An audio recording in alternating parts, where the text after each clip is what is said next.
Karena babi itu haram, babi itu najis dalam cara berpikir mereka. Babi ini haram.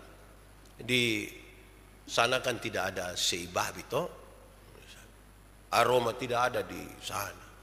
Itu haram.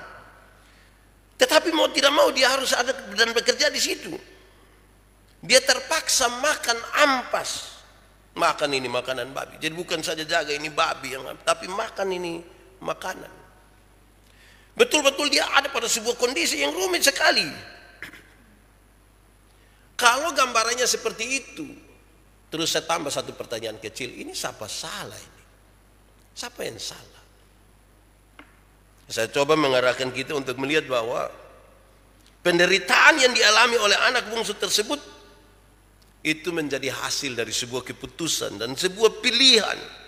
Aku berkata kepadamu, kasihilah musuhmu, berbuatlah baik bagi yang membencimu, mintalah berkat bagi yang mengutuk, berdoa bagi yang mencacimu. Kalau pipi kirimu ditampar, berikan juga pipi kanan. Aku yang memilih kalian. Bapak Ibu saudara-saudara, mari kita berdoa untuk pemberitaan firman Tuhan. Mari berdoa. Ya Tuhan Allah, kami mohon kepadamu, kuatkanlah dan teguhkanlah iman kami, supaya waktu ini ketika kami mau belajar dari firman Tuhan, biar ini menjadi waktu paling baik buat kami. Kami mohon Tuhan jauhkan semua penggoda pencobaan, biar dalam damai-Mu kami belajar firman Tuhan. Terima kasih Tuhan, kami rindu pada firman-Mu. Berfirmanlah bagi kami Tuhan, di dalam nama Yesus, firman yang hidup itu kami berdoa. Amin.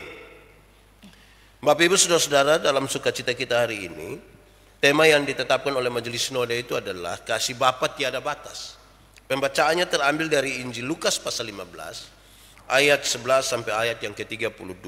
Injil Lukas pasal 15 ayat 11 sampai ayat yang ke-32, perumpamaan tentang anak yang hilang.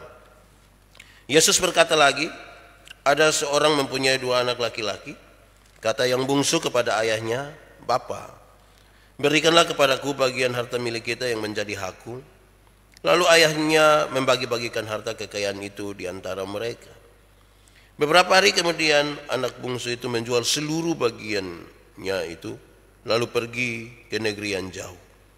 Di sana ia memboroskan harta miliknya itu dengan hidup berfoya-foya. Setelah dihabiskan semuanya, timbullah bencana kelaparan di dalam negeri itu dan ia pun mulai melarat. Lalu ia pergi dan bekerja pada seorang majikan di negeri itu. Orang itu menyuruhnya ke ladang untuk menjaga babinya. Lalu ia ingin mengisi perutnya dengan ampas yang menjadi makanan babi itu. Tetapi tidak seorang pun yang memberikannya kepadanya. Lalu ia menyadari keadaannya. Katanya, betapa banyaknya orang upahan Bapakku yang berlimpah-limpah makanannya, tetapi aku di sini mati kelaparan. Aku akan bangkit dan pergi kepada Bapakku dan berkata kepadanya, Bapa, aku telah berdosa terhadap sorga dan terhadap Bapa. Aku tidak layak lagi disebutkan anak Bapa. Jadikanlah aku sebagai salah seorang upahan Bapa. Maka bangkitlah ia dan pergi kepada bapaknya. Ketika ia masih jauh, ayahnya telah melihatnya. Lalu tergeraklah hatinya oleh belas kasihan. Ayahnya itu berlari mendapatkan dia, lalu merangkul dan mencium dia. Kata anak itu kepadanya, Bapa, aku telah berdosa terhadap sorga dan terhadap Bapa. Aku tidak layak lagi disebutkan anak Bapa. Tetapi ayah itu berkata kepada hamba-hambanya, lekaslah bawa kemari jubah yang terbaik, pakaikanlah itu kepadanya dan kenakanlah cincin pada jarinya dan sepatu pada kakinya. Dan ambillah anak lembu tambun itu, sembelihlah dia, dan marilah kita makan dan bersuka cita. Sebab anakku ini telah mati dan menjadi hidup kembali. Ia telah hilang dan didapat kembali. Maka mulailah mereka bersukaria. Tetapi anaknya yang sulung berada di ladang, dan ketika ia pulang dan dekat ke rumah, ia mendengar bunyi seruling dan nyanyian tari-tarian. Lalu ia memanggil salah seorang hamba dan bertanya kepadanya, apa arti semuanya itu? Jawab hamba itu, adikmu telah kembali dan ayahmu telah menyembelih anak lembu tambun karena ia mendapatnya kembali dengan sehat. Maka marahlah anak sulung itu dan ia tidak mau masuk. Lalu ayahnya keluar dan berbicara dengan dia. Tetapi ia menjawab ayahnya, katanya, telah bertahun-tahun aku melayani Bapa dan belum pernah aku melanggar perintah Bapa. Tetapi kepadaku belum pernah Bapa memberikan seekor anak kambing untuk bersukacita dengan sahabat-sahabatku. Tetapi baru saja datang anak Bapa yang telah memboroskan harta kekayaan Bapa bersama-sama dengan pelacur-pelacur. Maka Bapa menyembelih anak lembu tambun itu untuk dia. Kata ayahnya kepadanya, anakku, engkau selalu bersama-sama dengan aku, dan segala kepunyaanku adalah kepunyaanmu. Kita patut bersukacita dan bergembira, karena adikmu telah mati dan menjadi hidup kembali. Ia telah hilang dan didapat kembali. Demikian firman Tuhan. Berbahagia setiap orang yang mendengar firman, memelihara dan melakukan dalam hidup setiap hari. Haleluya. Haleluya, haleluya, haleluya. Bapak Ibu Saudara-saudara, shalom. Sekali lagi shalom.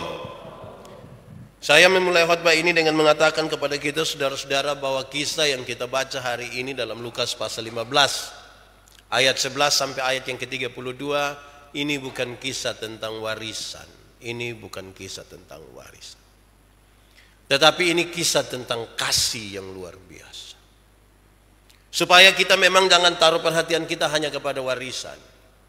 Karena nanti kalau kita lihat dan kita periksa tentang anak ini. Ini anak ini dia pun bapak masih hidup tapi dia pikir warisan saja. Akhirnya dia ambil itu warisan dan kemudian jadi masalah. Karena itu mari kita melihat tidak kepada warisan tetapi kita melihat kepada kasih. Kasih seorang bapa kepada anak-anaknya dan harusnya kasih di antara mereka sebagai saudara bersaudara. Supaya betul-betul kehidupan ini dinikmati dengan baik. Kenapa hal ini menjadi tekanan yang serius? Karena banyak keluarga bisa bermasalah hanya karena warisan. Banyak kakak adik itu bisa saling tidak mengenal dan bahkan saling berupaya untuk menghancurkan satu dengan yang lain hanya karena warisan. Padahal mungkin dulu dorang baku sayang. Karena itu jauh-jauh sebelum khotbah ini kita lebih dalam, saya mau supaya kita lihat ini pada sebuah kasih. Dan kita merenungkan kasih itu masih ada di kita atau tidak, kita masih tinggal di dalam kasih itu atau tidak. Baik, saudara-saudara, tentang warisan. Dalam pembacaan ini sebenarnya catatannya menarik karena menurut adat istiadat orang Yahudi yang boleh diminta seorang anak kepada ayahnya ketika ayahnya masih hidup, kalau dia minta warisan maka yang dia dapat itu harta yang bergerak. Uang boleh, perhiasan boleh, ternak boleh, yang kira-kira begitu. Tetapi rumah dan tanah tidak bisa. Jadi dia tidak bisa dapat amit rumah, tanah juga tidak. Uang dan perhiasan, rantai, ini cincin dong boleh. Kira-kira begitu. Jumlah yang diterima oleh anak bungsu itu hanyalah sepertiga. Anak bungsu dapat sepertiga dari kekayaan ayahnya, sedangkan anak yang sulung memperoleh 2/3. Jadi kami yang bungsu ini sepertiga cukup. Enaknya yang kakak dong itu. Don dapat 2/3 itu dong sengaja tidak kenal kita, memang don terlalu betul itu. Tapi itu orang di sana. Dalam tradisi mereka kira-kira begitu. Pasti mereka punya pertimbangan sendiri. Kenapa yang kakak harus dapat lebih banyak? Mari saudara-saudara kita melihat kisah tentang anak yang bungsu ini. Dengan harta yang telah diperoleh, dia dengan leluasa mengikuti keinginannya. Dia pergi jauh dari orang tuanya. Dia pergi ke kota, menggunakan semua yang sudah dia jual itu untuk hidup berfoya-foya, untuk hidup bersenang-senang. Memang ada banyak orang yang ketika pegang uang itu memang dia terlalu berpikir, jangankan pegang uang, kita yang tidak pegang uang sedikit-sedikit bilang, kalau saya ada uang mangkali. Itu yang belum ada uang. Apalagi kalau dia pegang uang banyak, baru pergi sendiri jauh dari keluarga, pegang uang banyak ini. Coba saudara bayangkan kalau di tangan saudara hari ini tiba-tiba dapat uang 2 miliar rupiah, lantas saudara suruh bilang, lo tinggal di Singapura situ sendiri-sendiri sah. Wih, saya yakin itu ngeri itu. Jadi kalau kita ada uang ini, rasa kepingin hidup senang-senang. Walaupun memang ada yang ada uang tapi sekikir juga. Untuk dia pun diri sedih sekikir sekali, apalagi dengan orang lain lagi. Itu lebih bahaya. Nah saudara, karena dia hidup seperti itu maka uang itu habis. Kekayaan yang dia dapat itu habis. Biasa kalau uang mulai habis itu kita mulai pikiran itu. Jangankan uang habis. Yang belum habis saja kita sudah bilang sudah habis. Waktu orang minta kita bilang, uang dulu, ini 50.000. Weh, tidak ada, uang tidak. Saya parah, iya itu uang tidak ada suara, makanya dia tidak berteriak. Dia tidak ribut-ribut di dalam sana. Nah, uang sudah tidak ada. Lebih parah lagi saudara-saudara bahwa ketika uang sudah tidak ada, tiba-tiba negeri tempat anak bungsu ini pergi, negeri itu mengalami bencana kelaparan. Uang sudah tidak ada bencana kelaparan. Wah ini bahaya betul ini. Yang uang ada saja tapi kelaparan. Kita mau dapat beli makanan di mana? Apalagi sudah tidak ada uang sama sekali. Ini anak hidup terlunta-lunta. Dia pun kehidupan sangat mengenaskan. Dalam kehidupan yang rumit ini dia cari seorang majikan. Ini minimal dia pasti bilang dia mau kerja apa, yang penting saya dapat makan. Mau kerja apa saja yang penting saya dapat makan. Oke boleh. Tapi engkau pergi ke kebun. Engkau saya tidak akan angkat jadi sekretaris. Engkau di kebun saja urus babi. Ini mau ke mana sudah. Ini untuk kepentingan mau makan ini. Suruh apa saja urus babi bisa. Nah, ini catatan yang penting Tuhan Yesus pakai kalimat ini menarik sekali saudara-saudara. Kenapa? Karena babi itu haram, babi itu najis dalam cara berpikir mereka. Babi ini haram. Di sana kan tidak ada sei babi toh. Aroma tidak ada di sana. Itu haram. Tetapi mau tidak mau dia harus ada dan bekerja di situ. Dia terpaksa makan ampas. Makan ini makanan babi. Jadi bukan saja jaga ini babi yang, tapi makan ini makanan. Betul-betul dia ada pada sebuah kondisi yang rumit sekali. Kalau gambarannya seperti itu, terus saya tambah satu pertanyaan kecil, ini siapa salah ini? Siapa yang salah? Saya coba mengarahkan kita untuk melihat bahwa penderitaan yang dialami oleh anak bungsu tersebut itu menjadi hasil dari sebuah keputusan dan sebuah pilihan. Dia memilih untuk itu. Dia memilih jauh dari dia punya orang tua. Kenapa? Saya bilang begitu. Karena habis dia sadar, aduh, di titik terendah dalam hidupnya dia sadar. Yang bekerja dengan saya pun bapak seorang terlalu banyak dan makanan mereka berlimpah-limpah. Kenapa saya di sini? Oh, itu kalau datang ame baru bukan dia pun bapak yang terima, tapi dia pun kiu dong yang terima. Dia pun om, dia pun tante dong yang terima. Lu pun mau toh? Pikir su senang, su gumuk. Nah, dia pikir begitu. Ini konsekuensi dari sebuah pilihan. Ya, kira-kira kisah tentang anak bungsu ini begitu. Coba-cobalah kita berpikir, jangan sampai waktu kita berefleksi ada waktu yang kita kira-kira begitu. Memilih jauh sekali dari Tuhan, memilih jauh sekali dari keluarga. Kita lagi menikmati kita pun kehidupan, tiba-tiba kita jatuh dan susah sekali. Lalu bagaimana dengan anak sulung? Kadang-kadang dalam kisah ini anak sulung ini tidak detail kita bicara. Saya mau ajak kita melihat kisah sedikit tentang anak sulung ini. Rupa-rupanya anak sulung ini tidak senang ketika dia pun bapak terima ini anak bungsu. Ini anak sulung tidak senang. Dia rasa tidak nyaman ketika dia pun bapak menerima ini anak bungsu ini kembali. Bagi anak sulung ini saudara-saudara, adiknya itu sama sekali tidak layak untuk menerima penerimaan dan pengampunan dari papanya. Dia pasti punya argumentasi yang sangat kuat. Untuk dia anak model begini tidak perlu, biar dia tahu diri. tidak senang. Apalagi bukan saja terima, tapi bikin pesta kasih ini anak. Menurut saudara, kalau saudara kerja di rumah setengah mati begitu, terus anak satu yang foya-foya pulang datang juga, bab tua panggang amekas dia ekor putar-putar baru. Saudara senang biar terus bapak terus. Anak kesayangan dan jaya ator saya bapak.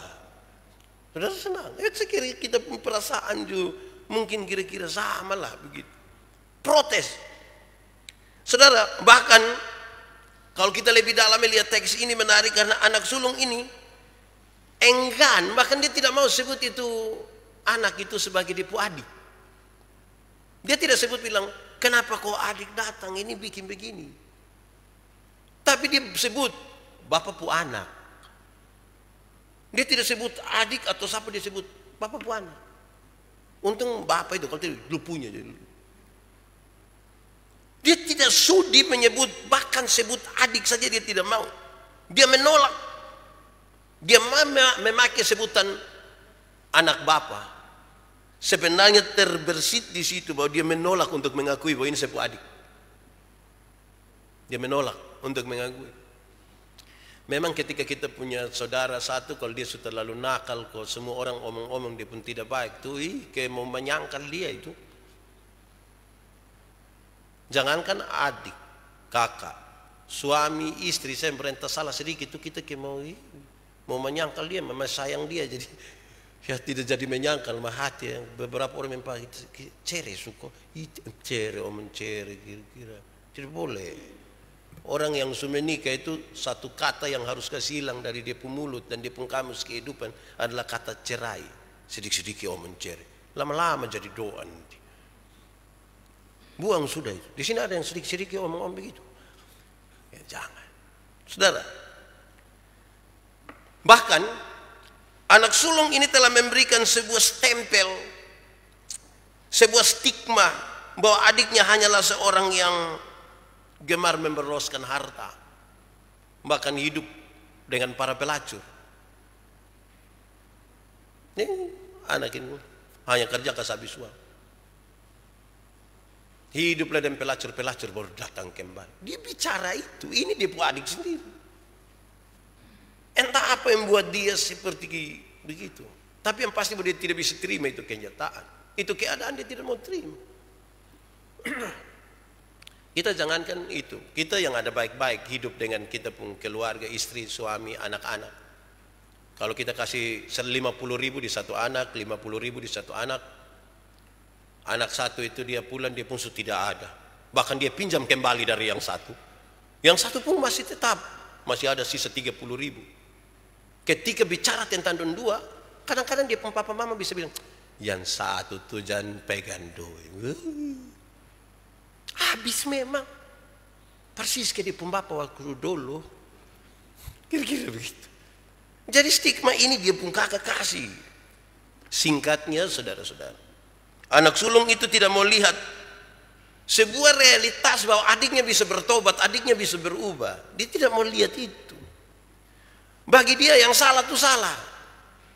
Bagi dia ini anaknya tidak pantas terima pengampunan. Padahal ada sebuah realitas lain.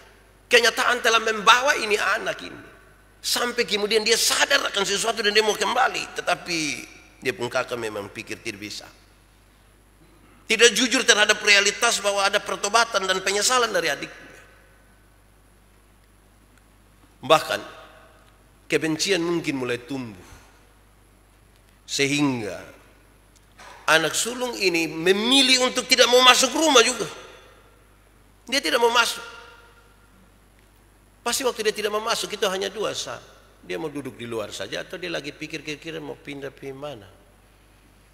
Kan dia sudah tidak bisa bersatu lagi dengan dia punya adik gini. Saudara,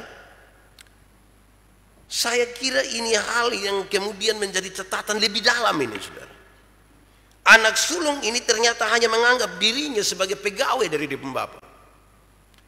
Percakapan antara dia pembapa dan dia itu menunjukkan bahwa dia itu hanya sebagai pegawai upahan yang melayani perintah-perintah daripada anak dari papanya. Lukas 15 ayat 19 dalam pembacaan tadi. Kalau kita lihat, tanpa disadarinya atau dia sadar, ternyata selama dia tinggal bersama-sama dengan dia punya bapa di rumah itu, dia tidak pernah menganggap dirinya sebagai anak. Dia tidak pernah menganggap dirinya sebagai anak. Dia pikir dia pegawai. Karena dia hanya menjalankan kewajiban. Saya ingat dulu kami masih sekolah ke kos. Ada rumah satu, memang itu langsung sekaligus dengan kos-kosan. Jadi dia punya anak kecil satu umur 3 tahun. Satu saat dia pun mama marah dia. Karena apa begitu? Anak bilang, sudah kalau begitu biar adik keluar ke adik kosa. Hai, 3 tahun kos. Kan dia pikir dia ini mangkali anak kos ini. Bukan lagi anak kandung. Dia menganggap dia bukan anak. Dia hanya pegawai yang selama ini. Padahal dia bapak bilang, hai, engkau sekian lama tinggal sama-sama dengan saya. Semua ini yang kau punya. Dia tidak anggap itu. Dia lihat pada sebuah kesalahan ini. Yang dia anggap sebagai kesalahan. Dia mau kalau boleh kasih dia seekor kambing supaya dia bersuka cita dan dia pun sahabat-sahabat. Selama ini dia tidak minta. Nanti pas lihat dia pun adik, dia pun bapak subunuh ame satu, baru dia bilang, bapak saya selama ini tidak pernah kasih kambing anak satu, kok saya dan saya pun kawan dong. Pasti dia bilang, coba bapak kasih saya satu kok. Saya dan saya pun mulai banding-banding itu. Saudara, anugerah yang berlimpah di rumah tidak dipandang sebagai ungkapan kasih, tetapi dianggap sebagai pahala. Jadi itu barang-barang yang banyak, harta kekayaan dari dia pembapa tuh, dia tidak pernah lihat itu sebagai sesuatu yang diungkapkan dengan kasih. Tapi dia justru menitik beratkan ini sebagai pahala. Maksudnya, anak yang seperti tadi tidak perlu dikasihi, kan dia tidak kerja apa-apa, hanya memboroskan barang, harta. Saya pantas diperlakukan dengan baik karena saya mengikuti Papa pemerintah-perintah. Kira-kira begitu. Saudara, itu tentang anak sulung. Lalu bagaimana tentang ayahnya? Bagaimana tentang bapak yang baik hati itu? Kisah ini menarik karena dia pembapa itu berkenan sekali untuk menerima anaknya. Menampung kembali ini anak. Menyambut dia padahal ini anak ini telah melakukan kesalahan besar. Dia terima. Ketika anak bungsu tersebut pergi dengan pilihannya dan dia kembali dalam keterpurukan, orang tua ini menyambut ini anak dengan sukacita. Dia sambut ini anak. Saya kira kalau pakai bahasa kita orang tua dong bilang, busuk-busuk juga kita punya anak. Busuk-busuk kita punya. Memang itu kata ya, kalimat yang bilang busuk-busuk itu hanya terjadi antara orang tua dan anak. Busuk-busuk kita pu anak, busuk-busuk kita pu orang tua. Jarang sekali kita dengar bilang, busuk-busuk itu lupung kakak itu. Busuk-busuk itu lupa. Itu jarang kita dengar. Lebih banyak dengar tuh papa, orang tua, anak orang tua. Nah saudara, mari kita lihat makna dari kisah ini sekaligus makna perumpamaan ini saudara. Ini kan sebuah perumpamaan yang Tuhan Yesus sampaikan. Bapa itu adalah Tuhan Allah. Bapa yang dimaksud itu adalah Tuhan. Tuhan mau menerima setiap orang seperti Bapa menyambut anak-anaknya. Tuhan mau menyambut. Seperti seorang Bapa yang sayang dan menyambut anak-anaknya. Pasti ini Bapa yang baik. Ini Bapa yang baik. Karena ada Bapa juga yang aduh. Dia mau menyambut anak-anaknya. Saya mencatat saudara-saudara bahwa dalam kisah tadi dia punya penerimaan itu. Tuhan pun penerimaan terhadap orang-orang berdosa itu paling tidak dalam 3 bagian. Pertama saudara, kasih Tuhan itu dapat mengalahkan bahkan sampai pada titik kebodohan manusia. Oleh karena ketidaktahuan, oleh karena kebodohan orang bisa melakukan sesuatu yang salah. Ini anak ini dia tidak tahu ini dunia pun luas. Dia coba-coba dia pikir kalau jauh dari orang tua itu pasti akan apalagi kalau pegang uang banyak. Dia kan dalam ketidaktahuan. Nanti ketika dia mengalami sesuatu, oh dia sadar sesuatu, dia pulang, Tuhan menerima dia. Kasih Tuhan itu bahkan melewati kita pun kebodohan. Atau kalau saya tambah satu, melewati kita pun kepintaran juga. Kadang-kadang orang terlalu pintar sampai bikin sembarang. Yang bikin kacau ini Indonesia ini orang pintar. Yang bisa rakit bom itu kan tidak mungkin orang bodoh. Tamat dari SD mana pun tidak. Orang pintar yang bisa rakit. Saya sendiri tidak bisa rakit bom. Ada banyak orang yang pintar, dia menggunakan dia punya akal pikiran ini untuk putar-putar untuk tarik keuntungan. Yang bukan dia punya hak pribadi, dia bisa bikin jadi hak pribadi. Jadi, Tuhan itu yang penting kita mau bertobat, kita mau datang kepada yang dia sambut kita. Melebihi kita pun kebodohan dan melebihi kita pun kepintaran. Yang telah membuat kita jauh dan jatuh di dalam dosa. Kasih Bapa yang luar biasa. Makanya saya kira tema ini serius. Kasih Bapa itu tidak terbatas. Memang kalau bilang omong lebih dari kebodohan itu memang kasih Tuhan luar biasa. Kenapa? Karena kalau pintar itu biasa ada batas. Orang pintar sekali, tapi tetap ada batas. Yang biasa tidak ada batas itu bodoh. Itu satu bodoh pun ada batas betul. Nah kasih Tuhan ini lewat lagi itu. Wah ini memang kasih Tuhan luar biasa. Pintar ada batas, bodoh itu yang biasa terlalu itu, dosa itu dia. Tapi kasih Tuhan lebih besar itu. Pertama. Kedua saudara, kasih Tuhan itu mampu menerima orang-orang yang bukan saja tadi sudah bodoh, terlalu pintar dan buat kesalahan, tetapi yang sudah terlanjur jatuh dalam godaan-godaan yang menyesatkan. Godaan yang menyesatkan. Kadang-kadang kita dulu baik-baik, tapi kan ada godaan-godaan ini menyesatkan. Kita jatuh di dalamnya. Kasih Tuhan menyambut kita. Tetapi ini kalimat saya sangat hati-hati bicara supaya jangan ada yang bilang, oh ternyata walaupun kita tergoda, Tuhan masih sambut kita. Ayo, tergoda. Wah itu jam begitu. Maksudnya kalau memang sudah jatuh Tuhan masih mau terima. Ketiga, kasih Tuhan itu luar biasa, tidak terbatas. Kenapa? Melewati pemberontakan manusia kepada Allah yang dilakukan dengan sukarela. Kalau tadi itu tergoda, yang kedua tadi tergoda. Yang pertama tadi karena tidak tahuan.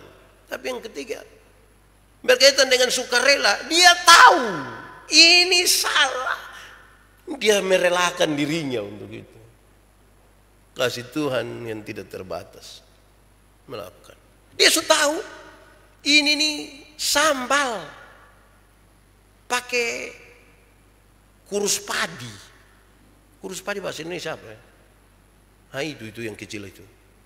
Sudah tahu ini pedis, dia angkat begini gosok di mata lagi. Pedis toh. Tapi Tuhan menyambut dia. Ada salah di situ. Kasih Tuhan terlalu dahsyat. Saudara, itu tadi Bapa itu. Anak bungsu. Kalau kita baca di ayat 1, pasal 15 ayat 1, ayat 2, kita dapat dapat melihat Yesus lagi bicara dengan siapa-siapa. Anak bungsu adalah para pemungut cukai dan orang-orang berdosa. Dulu kalau kerja sebagai pemungut cukai itu dianggap sebagai manusia paling berdosa di dunia. Dia sama hal dengan orang yang tidak mengenal Tuhan Allah. Dia orang berdosa sekali. Dan inilah orang-orang berdosa. Sementara anak sulung adalah kelompok orang yang merasa diri paling benar. Kalau kita baca di awal di ayat 1 dan ayat 2 kita temukan orang-orang yang merasa diri benar dan salah itu adalah orang-orang Farisi dan ahli Taurat. Mereka merasa mereka sudah melakukan ini perintah-perintah. Mereka merasa mereka baik. Mereka merasa harusnya mereka yang lebih dari semua.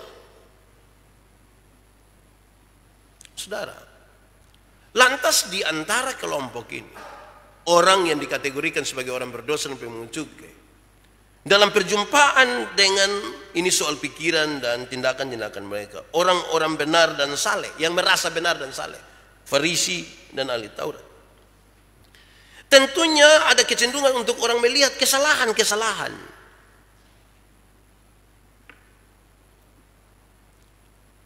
Ketika ada orang berdosa melakukan sesuatu yang tidak benar, kita kok memang manusia tidak tahu gereja dan model begitu. Jangan heran Pak, itu manusia memang begitu. Kok doa makan saya tidak pernah. Orang mulai berusaha melihat kesalahan. Sementara orang-orang yang tadi Farisi dan ahli Taurat, orang-orang yang merasa diri benar itu, yang ini orang-orang yang berdosa itu bisa cari-cari dan kesalahan, bilang, kamu pipi gereja masa-masa. Lebih baik kita biar tidak gereja, lebih baik apa? Dinamika ini terus. Akhirnya orang cari-cari kesalahan. Hasilnya saudara, kalau ada masalah maka manusia justru mempersoalkan kemahakuasaan Allah. Tadi ada masalah. Persoalannya tertuju kepada Allah punya kemahakuasaan, di mana masa saya harus terima keadaan seperti ini? Pernahkah suatu saat saudara kecewa dengan Tuhan? Tuhan, saya sudah ikut Tuhan pun mau. Kenapa harus saya alami begitu? Kita mempertanyakan tentang kemahakuasaan Allah. Kadang-kadang kita mempertanyakan tentang keadilan Allah. Tidak adil Tuhan, kenapa dia tidak pernah gereja kok begitu? Beberapa orang sudah ambil keputusan ikut gereja dan kemudian berhenti bergereja. Kan bagi dia kita gereja juga sama saja. Kalau memang waktu dia datang di sini dia ikut gereja untuk menyelesaikan masalah, tidak bisa. Saudara kalau punya masalah hukum, bukan ikut gereja kok hapus itu masalah hukum, pertanggungjawabkan secara hukum. Tuhan berikan kekuatan. Jadi kadang-kadang orang ketika ada masalah mempersoalkan kemahakuasaan Allah tadi. Masa Bapak yang kau terima itu anak yang tiap hari memboroskan harta dan lain sebagainya?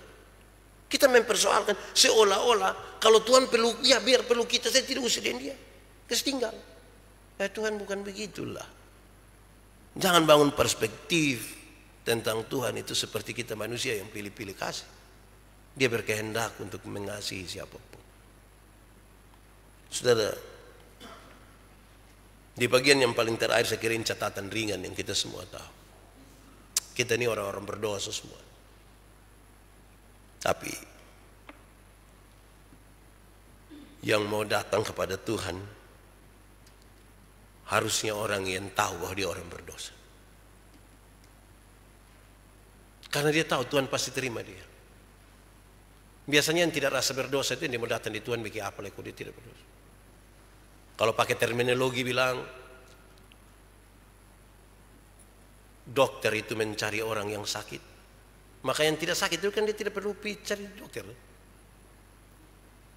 Maka harusnya hari ini kita bangun sebuah pikiran, saya orang berdosa, saya butuh Tuhan, ini dosa, saya tahu bahwa ini sulit bagi saya, tapi kasih Bapa itu tiada batas ya. Dia menyambut kita. Saya percaya setiap orang yang tersentuh hatinya, setiap orang yang mau menyadari kesalahan dan apapun yang sementara dia jalani sebagai pelanggaran terhadap apa yang Tuhan mau, dia ambil keputusan hari ini datang dan Tuhan menerima dia. Mari kita berdoa. Aku berkata kepadamu, kasihilah musuhmu, berbuatlah baik bagi yang membencimu, mintalah berkat bagi yang mengutuk, berdoa bagi yang mencacimu. Kalau pipi kirimu ditampar, berikan juga pipi kanan.